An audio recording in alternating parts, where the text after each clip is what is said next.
So I wanted to take a few minutes with this video to talk about 3 interesting PlayStation 5 stories, and if you could hit that like button on the video, thank you to those that do it, and as always, it's very much appreciated. Now, the stories I wanted to dive into today includes the big reveals set to go live this week for PlayStation, Project Spartacus news set to be announced this week, and PSVR 2 providing up to 3.6 times in performance boost with foveated rendering and eye tracking. Just a lot of crazy stuff there. First, yes or no, are you excited to play classic games on your PlayStation 5 or not? Project Spartacus is set to be revealed soon as per reports, and we'll talk about that in a bit. But before that, are you guys excited to hop back in, or maybe for the first time, check out some of the classics from PlayStation 1, 2, 3, even PlayStation Portable on your PlayStation 5 or not? So comment below. Yes or no, if you're excited to play classic PlayStation titles on your PlayStation 5 or not, let me know down in the comments below. Now, diving into the first story of the video, 3.6 times performance boost. So this was very interesting to hear about in terms of PlayStation VR 2 news.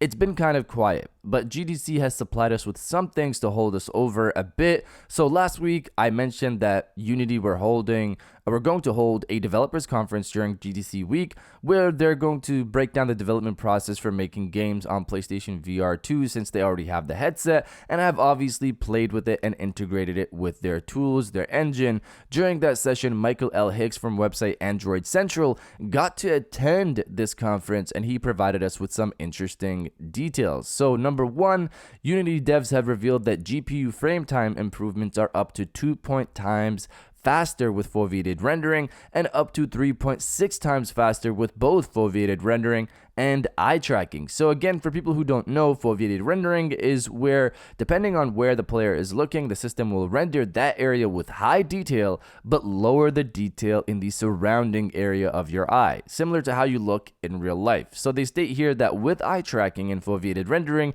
you get a 3.6 times boost in rendering speed, which is substantial. Basically, we're going to get well-performing games with high visual quality, probably better than we think, if I'm understanding this correctly. Number two, eye tracking benefits. Thanks to eye tracking, you can magnify whatever a player is looking at both visually and auditorily, meaning, for example, if you're looking at NPC in the distance, they can magnify that NPC in both sight and sound. This looks like it could be used in a spy stealth type game. You know, maybe you put on a piece of equipment that allows you to hear whatever player you're looking at or whatever NPC you're looking at in the distance, and you know, you could hear them. Or maybe in an open space multiplayer game, whoever you're looking at is who you hear. Everybody else is kind of quieted down, so if you're looking at somebody else, their volume gets risen up and everybody else gets put down, some things like that. That's examples of maybe how these mechanics can be used. Beyond that, there's improved tracking. Thanks to eye tracking, when you're trying to pick up an item on the floor or somewhere on the side, the system knows where you're looking and will adjust the game to make it easier to pick up items. So if you're trying to pick up something, the game has horrible tracking, the game itself has horrible tracking, the system knows where you're looking at. So if you're picking up something, it'll be easier to pick it up and make it more seamless. Also, thanks to eye tracking, players will be able to get aim assist while playing. So if you throw maybe something poorly at a distance, or again, maybe tracking isn't the best in the game, the system can autocorrect to where you're looking at. Very curious to see how well this works. Beyond those two, number three, unique gameplay. Thanks to PlayStation VR 2, asymmetric co-op gameplay is probably going to be a bigger thing. Essentially, you can be playing with someone who's looking at the screen while you're in the headset with completely different perspectives playing together. So, you know, some type of co-op game, somebody on the screen is looking at something completely different and they can take over that whole screen while you're inside the headset getting another different perspective while you're playing this game together. So that's some of the details there. Based on the performance boost, it seems like PSVR 2 will be taking on high-end PC PC VR games, which is very, very exciting to hear. Now, diving into the second story of the video, new PlayStation 1, 2, 3, and PSP games on PlayStation 5 news potentially coming out this week. So last week I covered a potential leak for Project Spartacus thanks to Sarah Bond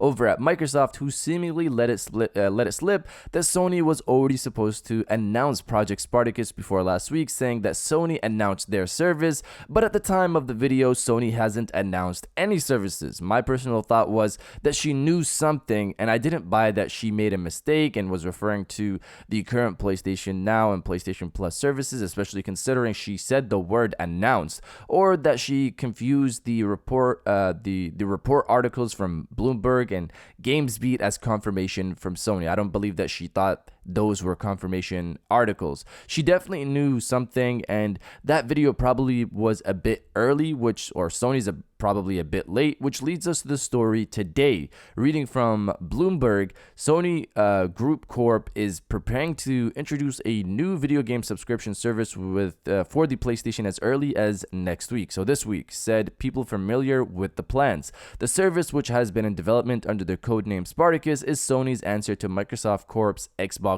Game Pass, a sort of Netflix for video games that has amassed more than 25 million subscribers. Sony's will debut with a splashy lineup of hit games from recent years, said the people who requested anonymity because the plans are private. Sony's new service will combine two of its current offerings, PlayStation Now and PlayStation Plus. Customers will be able to choose from multiple tiers offering catalogs of modern games and classics from older PlayStation eras. Documents obtained by Bloomberg last year showed the most expensive tier will also give players access to extended demos and the ability to stream games over the internet. A spokesperson for Sony didn't immediately respond to a request for comment. So just to refresh everyone, the service is set to have three tiers. Tier 1 is PlayStation Plus as it is now. Tier 2 includes everything from Tier 1 along with a collection of PS4 and PS5 games.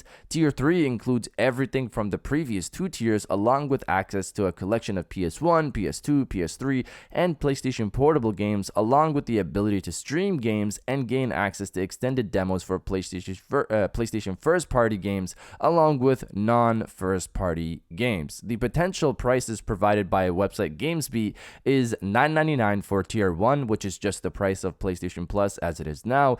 Tier 2 is $12.99 and Tier 3 is $15.99. The interesting part about the latest article from Bloomberg, the one that we just looked at, is when they say Spartacus will debut with a splashy lineup of hit games from recent years. This is definitely referring to the second tier and up level of the service, since Tier 2 and 3 will have the collection of PlayStation 4 and PlayStation 5 games. So that's probably covering the hit titles from the last few years. Really curious to see what games land on the service at launch for those, but I also really hope we get a solid collection of new PlayStation 3 games along with PS2, PS1, and PSP games at launch as well. I also hope Sony allows yearly subscriptions for the service and not just monthly, boosting the value even more. I'm really interested to see how this goes down this week. It really could happen this morning by the time you're watching this video, so it could have been announced at this point. We'll see how this goes. But you guys let me know if you're going to subscribe to Spartacus or not. Let me know down in the comments below. Now diving into the final story of the video, big reveals this week. So this story is sort of an extension of the second story because Spartacus is most likely one of the reveals this week, but apparently there could be more. Reading from Gaming Bolt, it looks like the next few days might turn out to be interesting ones for PlayStation and its fans. Some interesting rumors have been grabbing the headlines as of late, and some of those it seems might be materializing soon, or at least that's what Kinda Funny CEO and co-founder Greg Miller seems to be suggesting very strongly. Recently taking to Twitter, Miller said that he's heard 3 very interesting rumors related to PlayStation, and if even one of those is true, the coming days are supposedly going to be worth keeping an eye on. The thing that immediately comes to mind here is Project Spartacus, Sony's rumored PlayStation subscription service that's supposedly being billed as an Xbox Game Pass competitor and will, according to reports, be unveiled sometime this week. What the other 2 announcements could be, and if either of the 3 and actually ends up getting officially revealed remains to be seen, though it seems the coming days will be interesting for PlayStation. So 3 very interesting announcements, putting very in caps as well adds to the hype here. Obviously, first one is most likely Project Spartacus, but what else beyond that? A couple of guesses here from me. God of War Ragnarok still doesn't have a release date or a new trailer, so we could get something there. Last of Us Remake is reportedly set for later this year, along with Factions 2. I would love if we heard something about Factions 2. Beyond that, beyond those, there's also PlayStation VR 2. I assume there should be some type of event going over the headset, because officially Sony still hasn't said this thing is not releasing this year. Beyond those, of course, there are other rumors like Infamous, a new Infamous game, a new Sly Cooper game, a new Wipeout game, a big acquisition. What's going on with that big acquisition? Obviously, Haven is an important acquisition, but it's not, Capcom or Square Enix. So what's going on with that? Sony has a lot in store, so hopefully they shed some light on their current projects and what's going on. I'm very excited for this week. But what do you guys think Sony will reveal outside of Project Spartacus this week? Let me know down in the comments below. And if you guys did enjoy this video, please hit that like button, as it always helps, and subscribe if you're new. I got new videos every Monday, Wednesday, and Friday. And now I'll check you guys out on the next one. And welcome back to the after show. This is the part of the video where we have a little fun down in the comments below. If you're old, welcome back. If you're new, welcome. For today's thing, what I want you guys to do is to body, obliterate, destroy, and overall harass the comment section with "the big week is here." So a lot of rumors are going around, a lot of reports, a lot of things could be announced this week for PlayStation. And if you're excited for all of that, destroy the comment section with "the big week is here." And I'll definitely heart those comments like I always do, because I appreciate everybody who stays to the end of my videos. And now I'll check you guys out on the next one.